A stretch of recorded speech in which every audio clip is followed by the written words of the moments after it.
पुनावळे म्हटलं की मोठमोठ्या सोसायट्या दिसतात, ट्रॅफिक, धूळ. पण या सिमेंटच्या जंगलामागे एक खूप मोठा इतिहास दडलाय, जो कदाचित नवीन पुनावळेकरांना माहित नसेल. हे गाव कधी काळी फुलांचे गाव म्हणून ओळखलं जायचं. इथल्या मातीत फुललेली फुलं साता समुद्रापार जायची. आणि फक्त फुलं नाही, तर इथल्या ऐतिहासिक विहिरी आजही साक्ष देतात की पुनावळे हे प्राचीन काळापासून किती सधन होतं. पवना नदीच्या तीरावर वसलेली ही पुण्यवळी म्हणजेच आजचं पुनावळे. आणि पुनावळेकरांचे ग्रामदैवत काळभैरवनाथ मंदिर. येथील जत्रा मावळ आणि मुळशी पट्ट्यासाठी एक सोहळाच असतो. येथे 50-60 वर्षापूर्वी या भागातील गुरांचा सर्वात मोठा बाजार भरत असे. काळ भैरवनाथ जत्रेच्या वेळी लांबून लोक येथे घोड्यांनी बैल खरेदी विक्रीसाठी येत होते.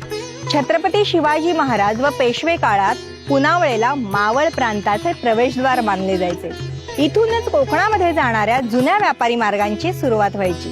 पण खरी ओळख पटली ती गेल्या वर्षी, जेव्हा संपूर्ण पुनावळे कचरा डेपो विरुद्ध रस्त्यावर एकवटलं आणि हक्काचं ऑक्सिजन पार्क मिळवलं. आज पुनावळे हे मॉडर्न पुण्याचे प्रॉमिसिंग डेस्टिनेशन आहे. नदीचा शांत किनारा आणि शहराची गती यांचा मेळ म्हणजे आमचं पुनावळे. तुम्हाला पुनावळ्यातील कोणती गोष्ट सर्वात जास्त चांगली वाटते? कॉमेंटमध्ये नक्की सांगा.